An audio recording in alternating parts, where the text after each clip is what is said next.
When the pandemic hit in early 2020, air travel came to a near halt. By April, 16,000 planes, more than half of the world's fleet of passenger jets, were parked. But those planes carry more than passengers and their luggage. They carry roughly half of the world's air cargo, over 52 million metric tons of goods per year globally. We and other airlines help to keep the world's economy moving. In the first quarter of 2020, American Airlines and United reported billions in losses. Without planes flying regularly, there were fewer options to move goods quickly, right when the world needed it most.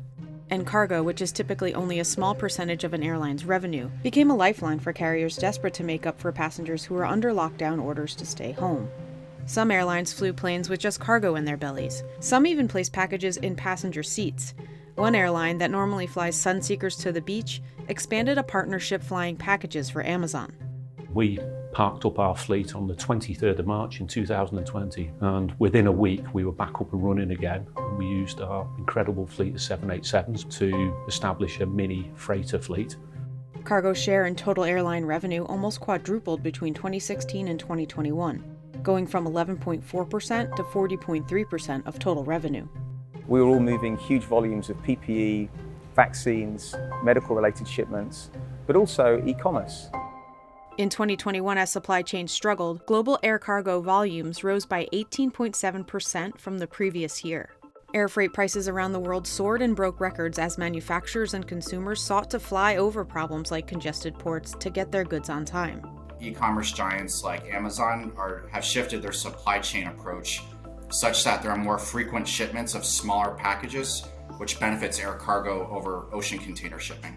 But demand has been slowing due to the Russia-Ukraine war, a return of passenger flights, and worries of a recession. Freight giant FedEx, which saw record profits in 2021, just announced it's closing 90 offices and parking planes, among a few other cost-cutting measures, citing weakening demand in global shipment volumes.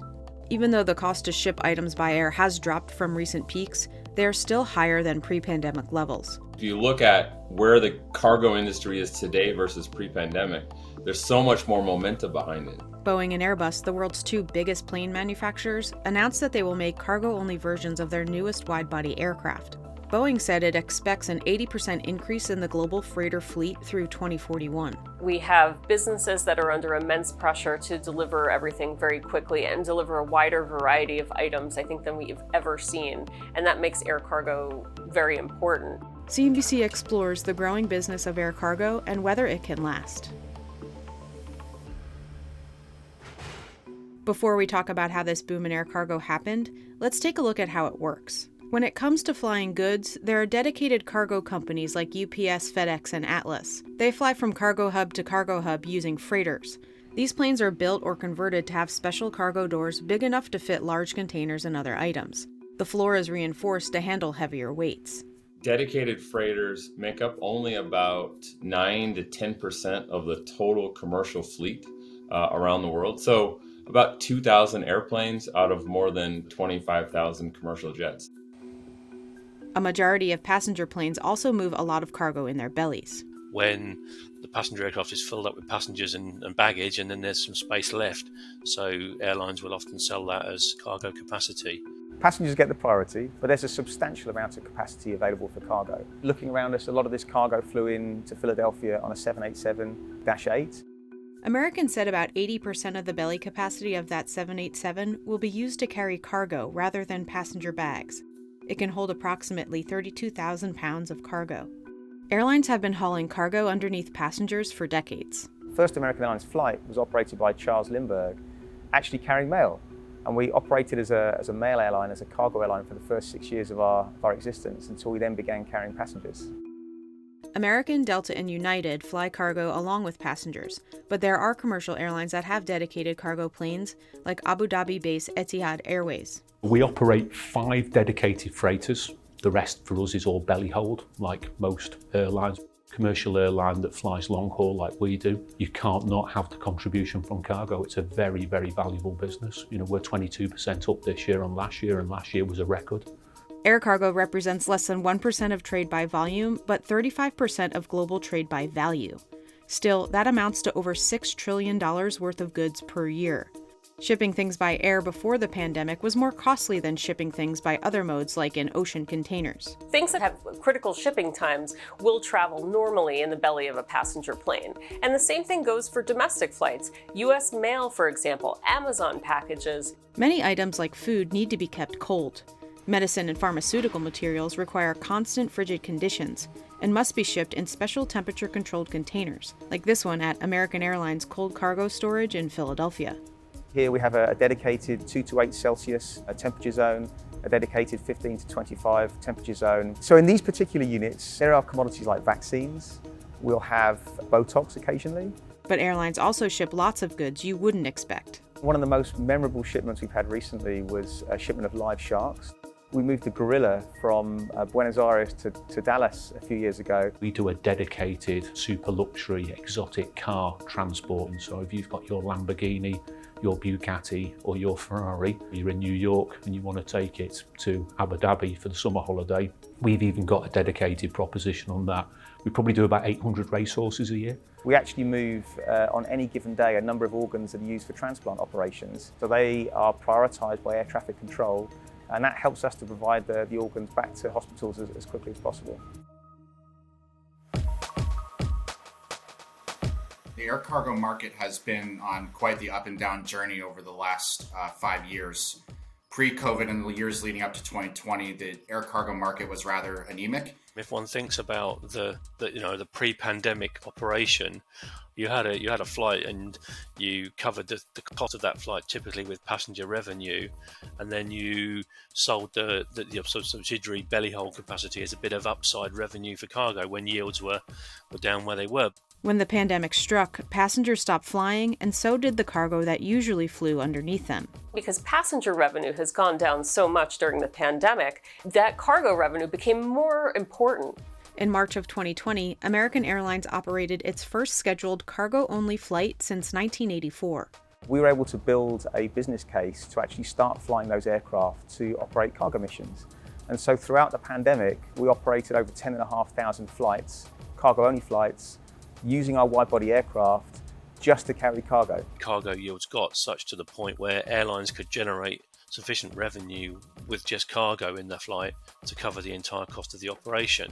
So cargo, which used to be kind of like a sleepier, smaller part of the airline business, is becoming more important. The demand for air cargo went to an all-time high, and that was something that kept us from being insolvent like many other airlines. Another key ingredient in the cargo boom was the significant increase in online shopping. The pandemic accelerated consumers' move to e-commerce by 2 to 3 to even 5 years, depending on the country and the region of the world. And that spurred the creation of e-commerce networks, logistics networks to facilitate that demand, which of course needs aircraft and aircraft networks to support it. Amazon sales surged 44% in the first quarter of 2021 compared to 2020. U.S. e-commerce sales grew 43% from 2019 to 2020, and another 14% in 2021. Sun Country has struck a deal with Amazon, and it has been flying a fleet of planes that are dedicated for Amazon. There's been a bit of a modal shift during the pandemic. Look at the e-commerce segment of air cargo. That has grown significantly, and that's probably not going to cycle back because we've all learned to acquire things in a different way. The pandemic also caused global supply chain bottlenecks. With major ocean ports seeing big backups, even large ocean shippers are moving more shipments to the air. There was definitely a move by the industry to use and really leverage the speed and reliability of air cargo as a great way to complement ocean shipping and other forms of transportation. We've even seen some tactical shifts in organisations that prepare to pay a premium to get things more quickly with air freight. The growth of sending cargo by air is creating huge demand for belly space, new freighters, and airplane conversions, the process of turning a passenger jet into a freighter, which had a record year in 2021 with almost 150 conversions. The excess demand for air cargo relative to supply is, of course, the fundamental driver behind the higher need for freighters. One of the fallouts of COVID is that long-haul air travel will take longer to recover, which means Airbus and Boeing have had to find other customers to sell their wide bodies to, and air cargo has been a rather resilient customer group for them.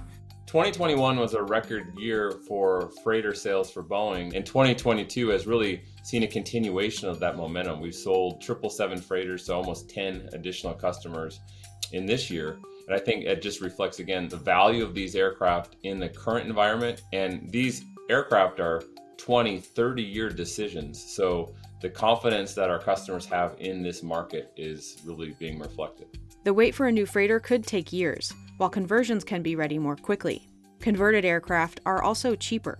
A narrow-body conversion like a 737 or A320 is in the ballpark of about $6 million. The current list price of a new 777 freighter is about $350 million before discounts, while the all-in cost of a 777 conversion is about $50 million. But converted planes are older and less fuel efficient. You get an aircraft coming to the end of its passenger life with a certain value associated with it, where it makes sense for the airline to purchase and then convert as opposed to purchase new. Conversions could add years to a plane's life after it's done flying passengers, and airlines consolidate or renew its fleets. We've seen tremendous amount of demand in the conversion business for a couple of reasons. One, because of the pandemic, the feedstock, the availability of aircraft to be converted rose as airplanes were put into storage.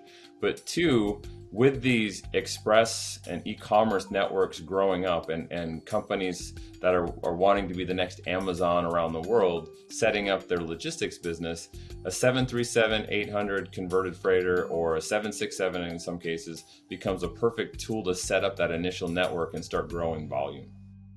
But with the global economy slowing and inflation rising, it raises the question of whether or not the growth in air cargo is sustainable.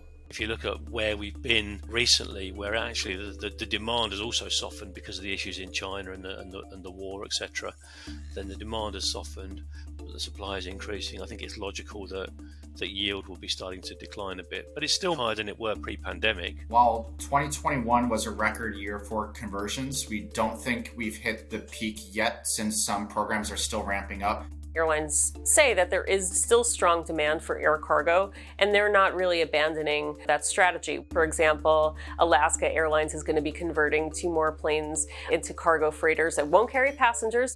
Passenger demand has returned so much that American is no longer flying cargo-only planes.